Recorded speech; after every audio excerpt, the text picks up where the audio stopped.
Well, good evening. This is episode 25 of American Vindicta. This week we are talking about what does it mean to be an American?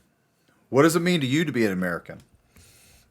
I hope you join me this week and you expound upon this with your family and your friends. You know, just ask the people that you know, what is it in their mind that creates American exceptionalism, that makes America the greatest country in the world, and what reasons do you have to truly be proud of this nation? And if you've traveled the world like I have and some others have, you'll find that we live in a very, very lucky place. Even those who have lived in impoverished areas within the United States are still much better off than other places around the world. We have freedoms that no other country has. We have liberties that no other country has, and I'm dang proud to be an American. And tonight, I asked a series of friends and former colleagues of mine, what is it that they think is so great about America? What is it that they feel it truly means to be an American and the idea of being an American? But before we get into that, I want to hit some news up real quick. CIA advisor warns of second civil war as generals say military coup is coming in 2024. Now, they base this off of the military being so divided that by 2024, we'll almost have a 50-50 split in the American military that is for this government and the American military that is against this government. But are they against the government or are they against tyranny? When do we start to have politicians that come out with the same sort of feelings that right now we truly are starting to look like more of an authoritarian government than ever before, and that we're losing control of the liberties and the fundamentals of the Constitution and the Bill of Rights, what it meant to be an American back in the frontier days, prior to the Revolution, and all the way up until the Industrial Age, and when the Great World Wars started.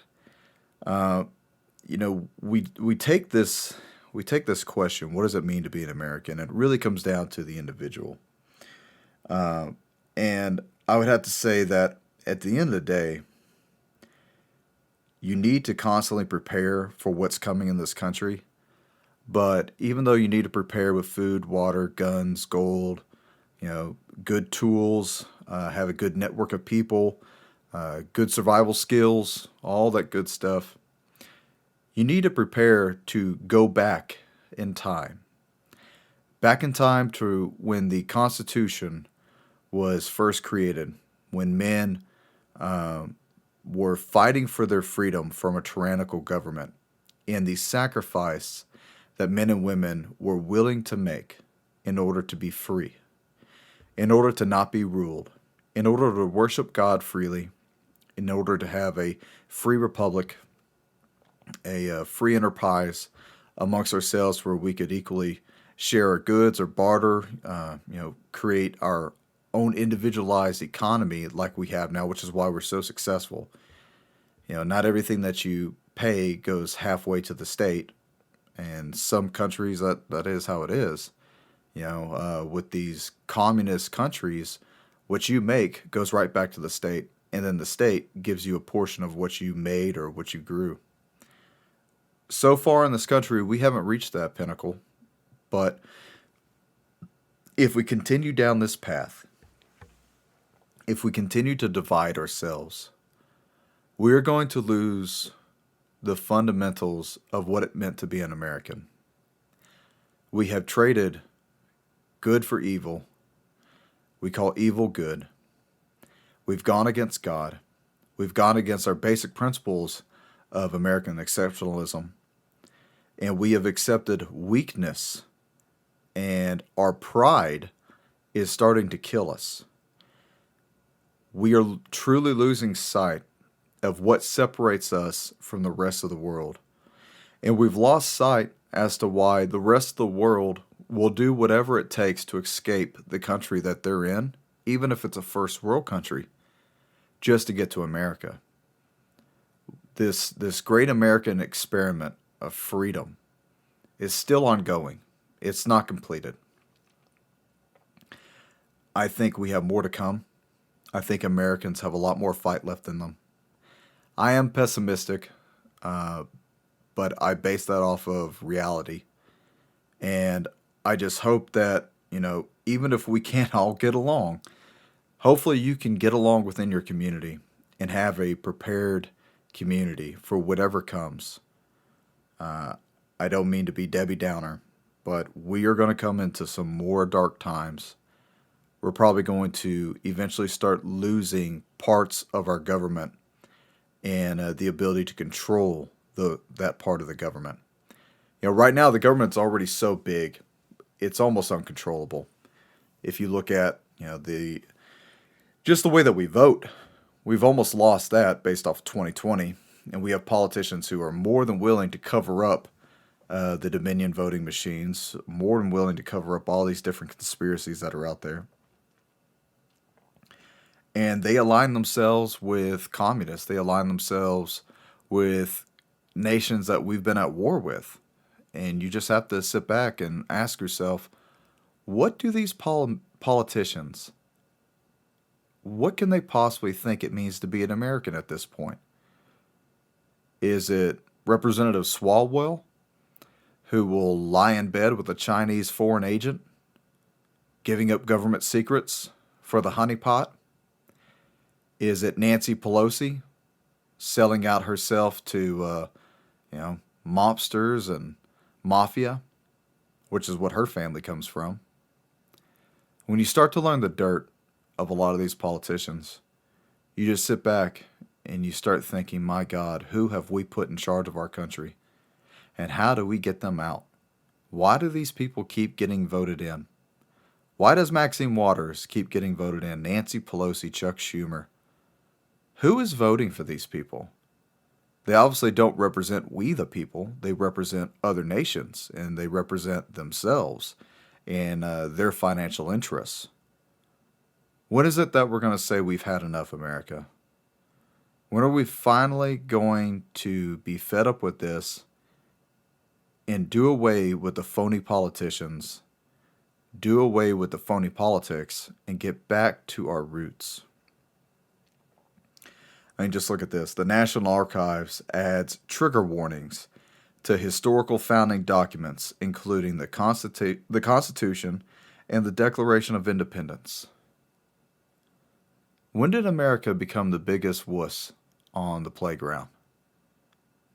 We were always the top dog.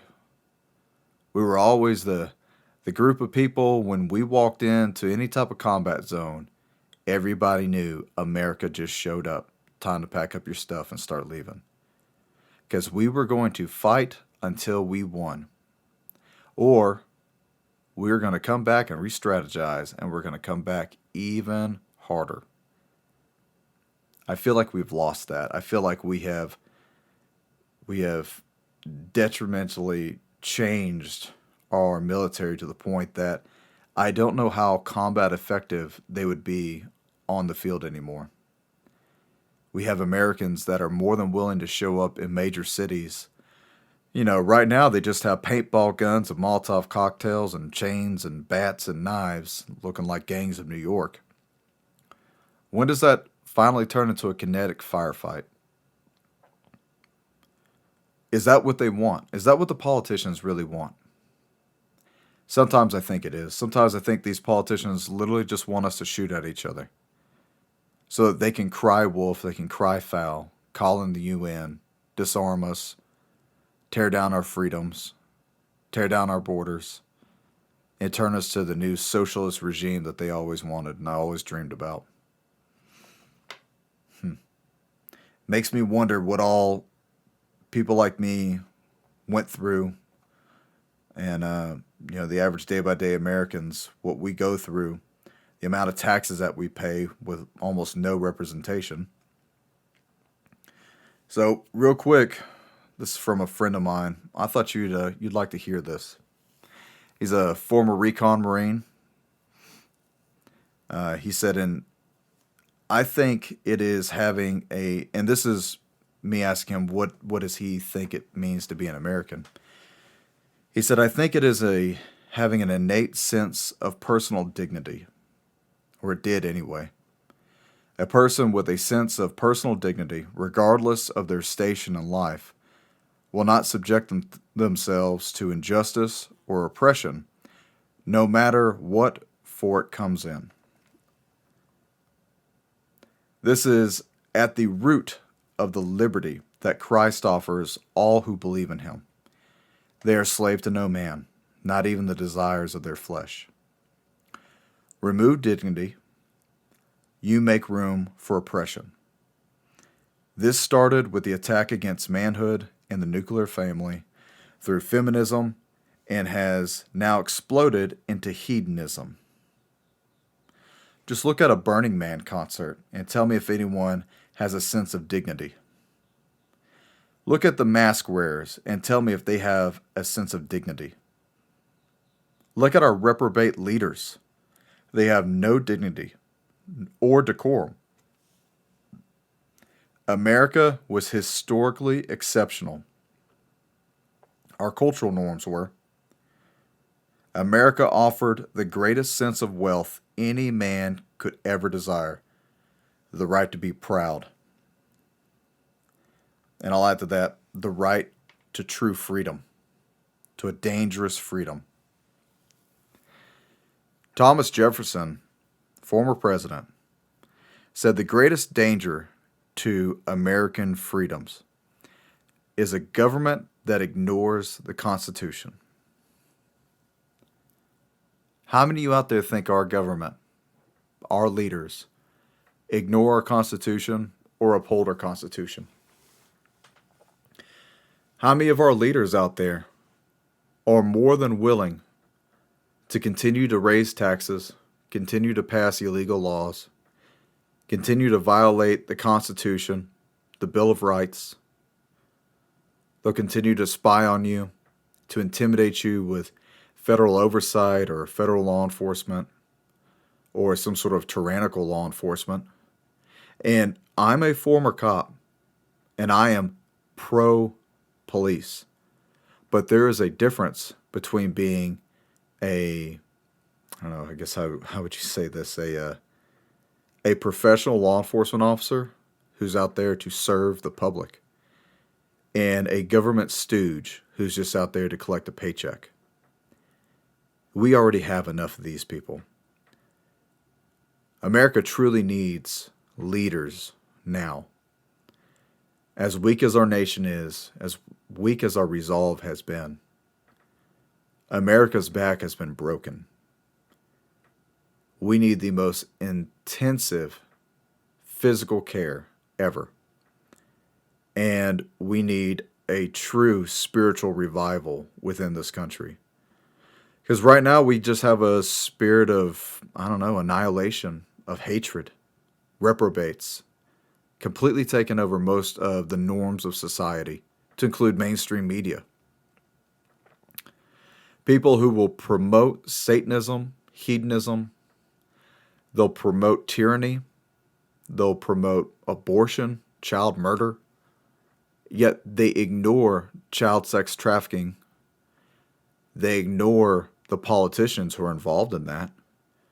They ignore the insider trading, which Nancy Pelosi just recently came out and defended. Why Congress should be able to be allowed to use insider trading when you or me would be arrested for it. These are the same people who willfully protected Hillary Clinton after the former FBI Director James Comey, who is a crook among crooks, got her out of the hot water after committing 18 felonies. Go ahead and try and commit 18 felonies. See if you can just walk away scot-free. We'll be right back. We're going to a commercial, and then we're going to continue to talk about this. What does it mean to be an American? And we're back. Thank you for joining me. This is American Vindicta. I'm your host, Doug Thornton. We are trying to answer the question, what does it mean to be an American? Now, I could go back in time to the Great Frontier and the Revolution, the Civil War, the Battle of 1812, World War I, World War II, the battle against the communists.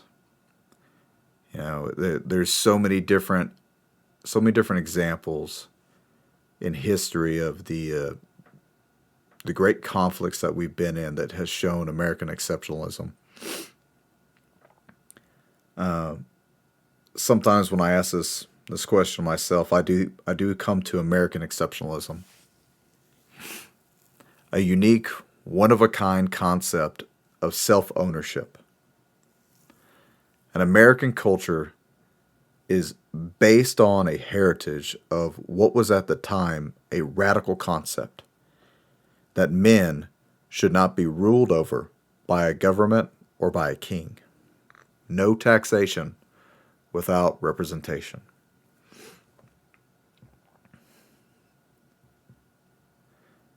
That our liberties are inherent by God, bringing us into this world, and that they aren't some sort of gift or permit given to us by the bureaucrats.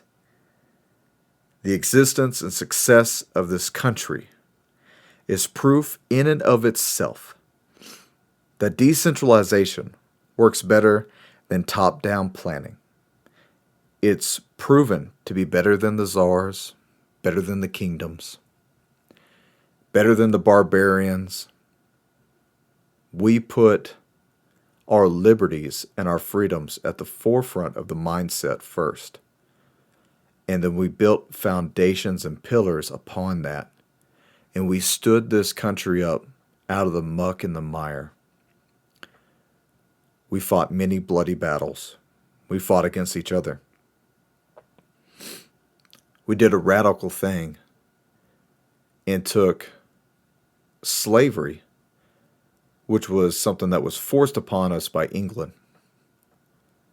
And even during the original writings of the Declaration of Independence, they wanted to abolish freedom. But unfortunately, and this is history, folks, history's ugly. Unfortunately, they wouldn't allow it because they needed all 13 colonies to be united in the Declaration of Independence against England. And that was just one of those wars that they were going to have to fight next. And it ended up being one of the bloodiest wars we were ever involved in. The convictions of our principles are everything. I think about the bravery it took to stand up to the British in the face of gruesome death. There's no question a coward dies 1,000 deaths. And even during that time when George Washington was still exploring the tactical prowess that he was developing, he was defeated, humiliated on the battlefield multiple times, to the point that, even his men questioned him. But because of the time that we're in, he had to rule with absolute surety. And he had to, unfortunately, penalize those who ended up becoming traitors. And, he either hung them or he shot them. There was no room at that point in time. There was no wiggle room for anyone who decided to stand on either side of the fence. You were either for the American Revolution and becoming an independent country, or you were for England. And they say that only 3% fought in the war. I don't know, there was a lot of industry that backed up that 3%. France helped out greatly. We fought for quite a long time. And we developed tactics and techniques and policies and procedures of war that are still talked about in the war colleges today. Some of the greatest people that this country ever produced were right there during the very beginning. And these were people who had everything to lose. Everything to lose. If they did not continue to fight against England, they were going to be hung. There is no turning back for them. And because of their due diligence and their bravery and their fortitude, we have the America that we have now. But I think we have lost. We have lost the mindset of our forefathers. We have lost that inherent need for dangerous freedom. That's one of the things that comes with freedom. You know, freedom is that I can walk into a society that is filled with guns, and knowing that there could be an active shooter, I still know that I also had the ability to carry a gun to defend myself, and so did many others. But it's strange when we choose not to, when for over 200 years, a firearm on a grown man was just the norm, along with the musket, the tomahawk, the knife. We stopped carrying all those things because we began to be more advanced as a civilization. We had more laws. People didn't see the need to be as cutthroat because America was conquered. But in our conquering, we forgot many of our fundamentals.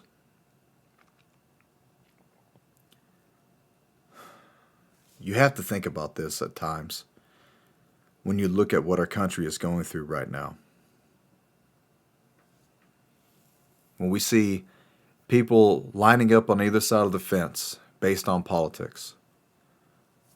Politics is one of the things that our forefathers, they had to use in order to form this government, but at the same time, they hated to do it. Because politics inherently pits people against one another. And originally, the politics were for an American Revolution or for the crown. We saw with presidents who wanted to inherently bring more freedom to this country, there was inherently more blood to be shed in order to do it. The expansion westward in this country cost thousands and thousands of lives. But at the same time, we were a developing nation.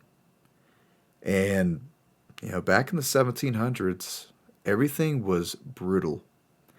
The wilderness was brutal. Your chances of living a long life were not that well.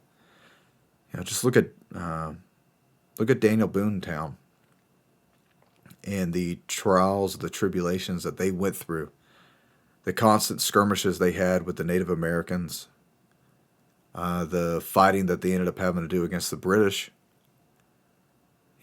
People forget history and they forget what America means and where we came from and how far we have come.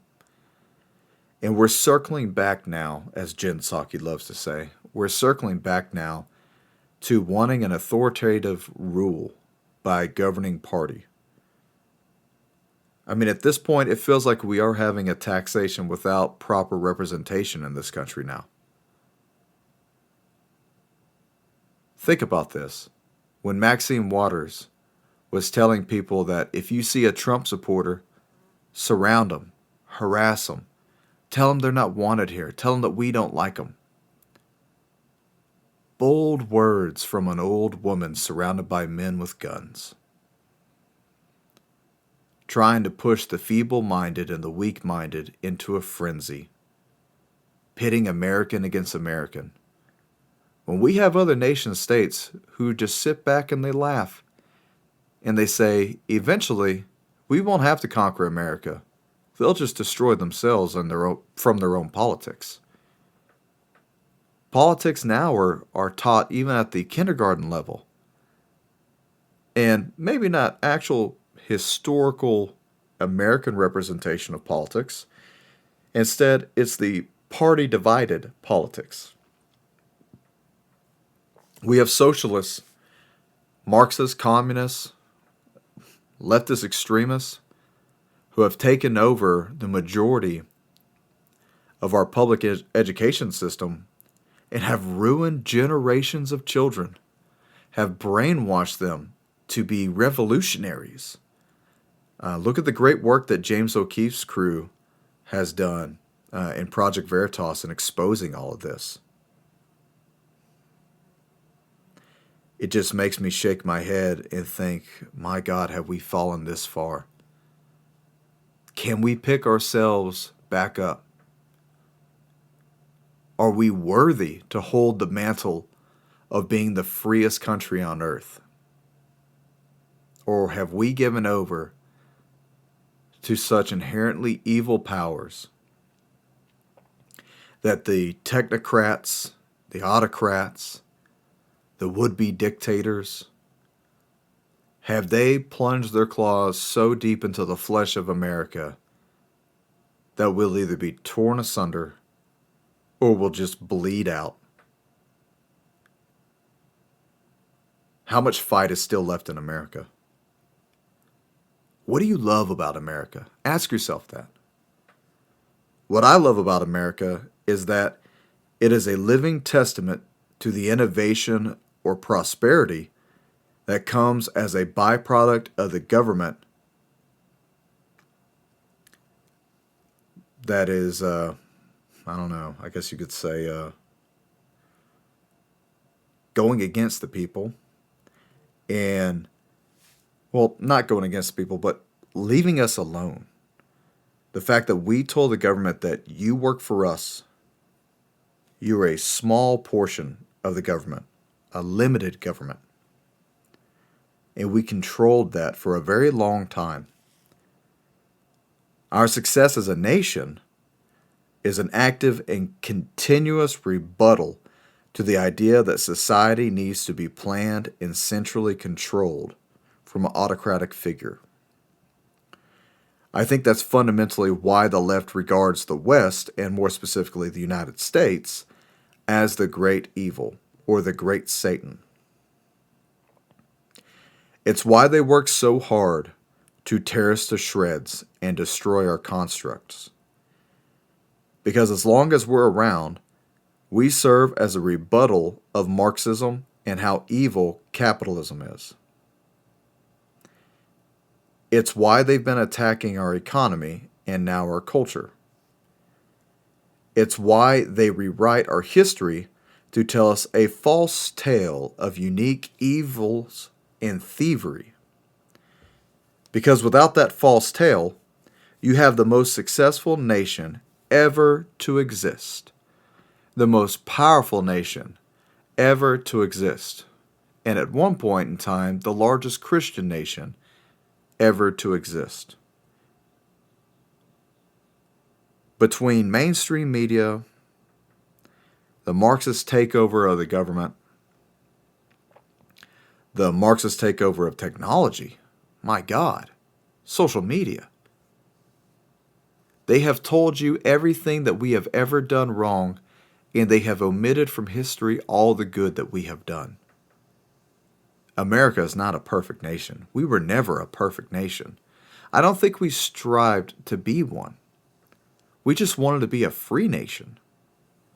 And within a free nation, you're going to have serial killers. You're going to have rapists and murderers. You're going to have people who, use other humans for slavery. You're going to have thieves and robbers, and they don't make up the general portion of society, but they are still there. But that's why Americans also had the ability to inherently defend themselves from these evils. And because of that, because we have the God-given right to defending ourselves and to be able to come against our government with our grievances without being physically reprimanded by the government or by a military, we have still the freest nation in the world. But how long does this type of society stand while the people that we put in power legislate away our freedoms? How long can we stand divided? If we stand united, they can't do anything else to us. But if we are completely divided, they'll take us down one by one. My post-apocalyptic patriots out there should know. A house divided cannot stand. Between the leftist and the conservative, you are still American. And you are still inherently affected by anything this government does, whether you are for it or against it or part of it. If we continue down this path, America, we are going to have a rude awakening one day. We have aligned ourselves with dark powers. We have denied God as a nation, not as an individual, but as a nation. Why don't our pastors have more of an effect on our nation? Why don't our military leaders have more of an effect on our nation? Or the good men and women out in the fields, out in the factories, building our roads, protecting our streets, putting out your house fires. The everyday average American, from doctor to social worker to the construction worker to the brand new recruit at 18 years old who just completed the DEP program and is now on their way to San Diego MCRD to be a Marine. To all the young patriots out there, this nation is not as inherently evil as your elders would like to think it is. This nation is as good as you can make it, and it can become as bad as you ignore it. If we continue to ignore the evils that are happening in this nation, if we continue to give excuse after excuse for the rioters burning down the cities or the looters robbing businesses, if we continue to find excuses for the Epsteins of the world or the Hillary Clintons or the Barack Obamas or the Joe Bidens, and I'm not saying Donald Trump's a perfect man, but I'm not going to list him, not right now. But if we continue to give an excuse to the people who want to hold down and oppress America, we will slowly drown in a puddle that's 3 inches deep because we refuse to pick ourselves back up. America, if we just got back up off of our hands and knees and stood up and told these people, no, you will not destroy my country. You will not destroy my family. You're not going to destroy our economy. You're not going to destroy our military or our infrastructure. You're not going to destroy the good standing that we have with our military allies. You're not going to destroy our God. If we would just stand up and do a few of these things, we may be able to change the course of our future. The problem I see with America is that we are asleep at the wheel. We're asleep at the wheel. Americans have become complacent. They've become comfortable. They forgot what freedom means. We love to say it all the time. But when's the last time you took it out of your day just to read a little bit of history? When's the last time you took a few moments out of your day just to read part of the Declaration of Independence and just thought about what the men and women, our founding fathers, the framers of the Constitution, what they went through, what they were thinking? What was their vision and goal for this United States? Because if you took the men and women from 1776, if you took them and you put them in today's America now, they would not know that they were still in America. And I don't mean by technology. I mean by the way Americans act. We act like a bunch of sheep now. We just follow the rules. We do as we're told. We put on the mask. We don't call each other Mr. or Madam anymore.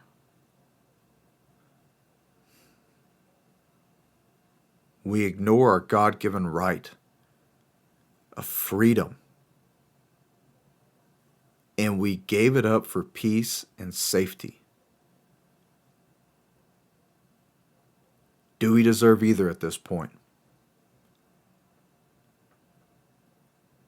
When it comes down to it, if we lost this nation overnight and you had to reform this nation based off of your local area, because you couldn't do it nationally, you couldn't do it statewide, I would still suggest that you take a glance back in history and you try to replicate what the Constitution is. Somebody should have a document that says the Constitution on it. I would go by that. It worked for hundreds of years. That Constitution meant everything to our forefathers. And it still means everything to the people coming from other countries. People who know real poverty. People who know real anarchy and tyranny. People who have to live with terrorist attacks every single day. Or to watch their children be recruited by guerrilla chieftains. America, you don't know how good you got it. We're going to go to a quick break and we'll be right back. This is American Vindicta. Welcome back. I want to read to you an article from Newsweek. This was sent to me yesterday by Dave Hodges. Millions of angry armed Americans stand ready to seize power if Trump loses in 2024. Millions of angry Americans stand ready to seize power. Does that not sound like a false flag coming, or is it just me? I've said this time and time again, and a lot of the things that I will continue to mention goes back to my theory of a potential civil war within this country, which will probably coincide with World War III. If not World War III, at least another major war. And it's pretty simple. I think the leftist extremists or the rhino Republicans are afraid. I think they're afraid of we the people. They're afraid of us remembering what it meant to be Americans. They're afraid that we're rediscovering a new American patriot movement. Something that even the whole world participated in. Are we really that close to a civil war? Well, depending on how many false flags come after 2022, we might be. We may be at war with Russia next year. I don't know how that's going to benefit America. Eventually, I start to grow tired of politicians telling men and women that they should go and fight in these endless wars, all for their politics, or for their greed, their money. Now, I'm not saying we shouldn't back up our allies. But how long will the war with Russia last? Will that war draw us in with war with Iran or Venezuela? War with Mexico or Canada? Would that draw us into a war with China? Or any of its proxies? How affected would the entire world be if we stepped in between the Russian military and the Ukrainian military?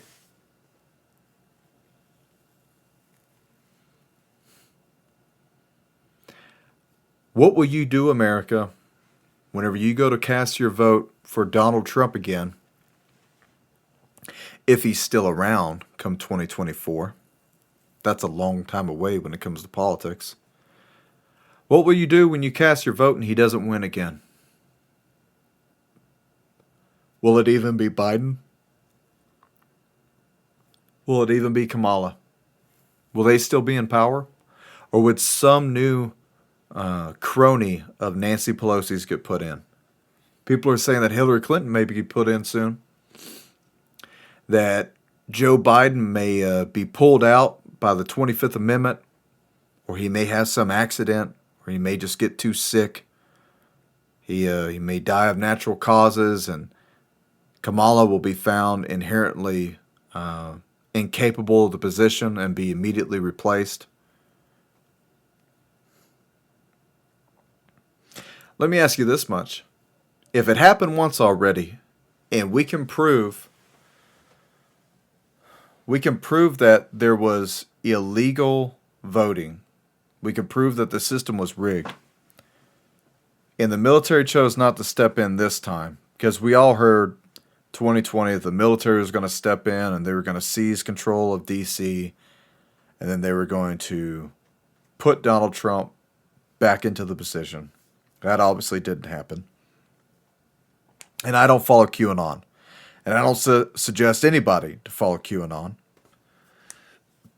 Not unless you really, really like hearing the FBI's narrative. But I find it interesting to think, what would the military do now?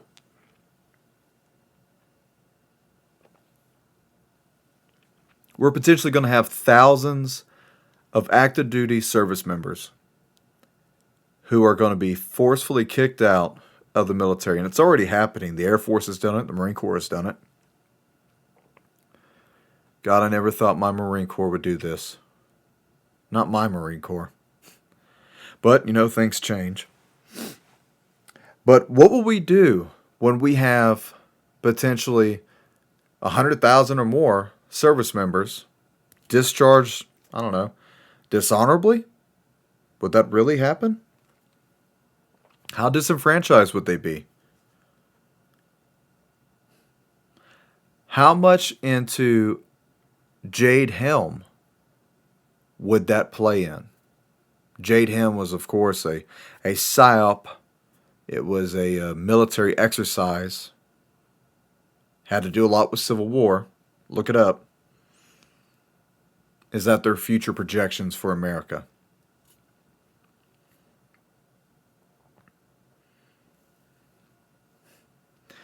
I have to put myself in the shoes of a young service member again and just think, if I was in still right now, what would I be doing? Would I be debating on whether or not I want to take the shot, or do I want to be forced out and lose benefits?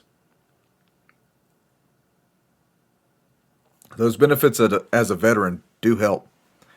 They do help you a lot. Free college, that does put quite the incentive up there for people. But are you willing to trade your ethics and your morals for loyalty to a government? Are you loyal to the government, or are you loyal to the country? And how dare a government tell you that you are either loyal to the government because the government is the United States, or are you loyal to the United States and the people? Friends, when this government asks you that question, the answer should be almost immediate. I am loyal to we the people, not you the government. Just like in the movie Patriot with Mel Gibson. What a great movie that was. Why trade one tyrant 1,000 miles away for 3,000 tyrants 1 mile away? Effectively, that's what we've done now. We have people who have power, and during 2020, we saw them use this power and wield it over the American people. They told you where you could go shopping, where you couldn't. where you could eat and where you couldn't, how you could express yourself through your First Amendment. This same government tells you where you can and cannot uh, use your Second Amendment. Or if you want to even have a Second Amendment in certain states, you have to go through so many hoops that you might as well just join the circus and eat the peanuts. I think we have lost sight what it means to be American.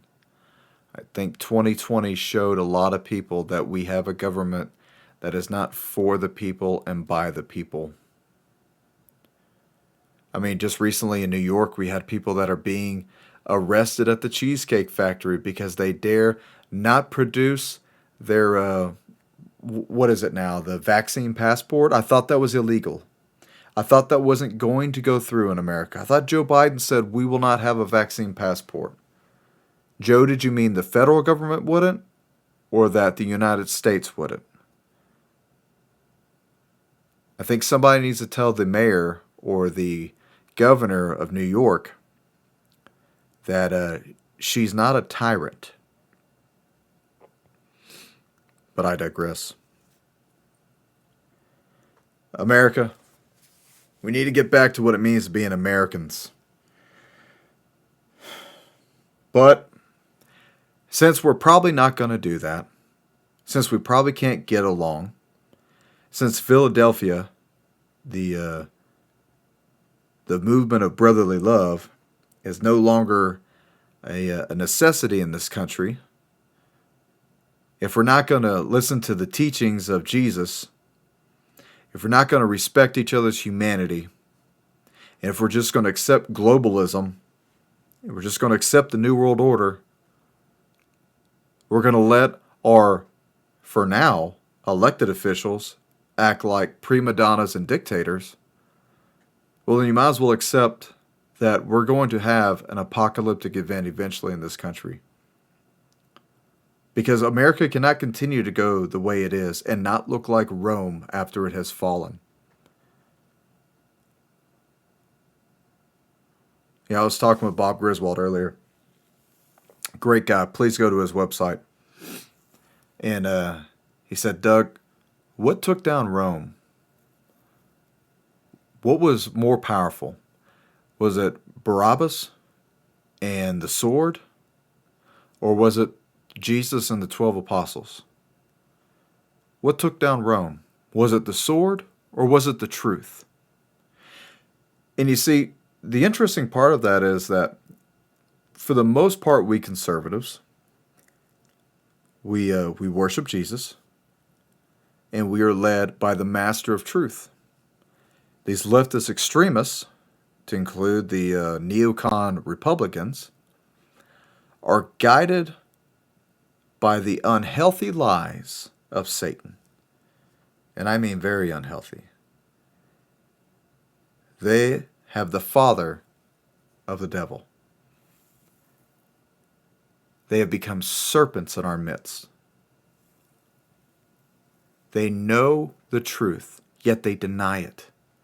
They know the freedoms in front of them, yet they oppress it. And they also know the eventuality of these circumstances, yet they continue to progress forward with it. And you just have to ask yourself, what is the intent here? What is the intent in disarming Americans? What is the intent in ruining our economy? What is the intent in creating the new communist revolutionaries in high school and in the colleges? I think the overall arching intent is to destroy America. They're going to destroy our Social Security. They're going to tax us to the point that we're not going to have much for ourselves. That's eventually going to happen because these people in their power and their control are absolutely corrupted by it. Absolute power corrupts absolutely. And they can't stop themselves. America, the only thing you can do is prepare. You can save money now. You can buy food now. You can get training now. You can get in shape now. You can get off your ass and get educated now in what the real freedoms of this country was. Go back into the history books and learn. You can prepare your community now. You can support radio stations like Global Star Radio, who allow a guy like me the ability to come out and tell you these truths that our government seems to find to be evil. But do it now, while we still have the chance. Prepare now, while you still have the chance. I don't think God has given us a reprieve. I think we work on God's timeline. And we never know when He decides it's enough. Just like in Isaiah, God left His hands out time and time and time again to the Israelites. And every time they denied Him. And so He would send a wrath among the people, hoping it would turn them back to Him. Just look at the examples. You destroy yourselves. I'm giving you a chance for redemption, yet you deny me still. America, our country, may not have a chance of redemption. We may be past it. But Jesus can still redeem you. Accept Him into your hearts. I have so much to say on this. I could talk for hours, but I'm afraid I'm going to have to let you go. I'll talk to you tomorrow. Be safe, be smart, and stay ready.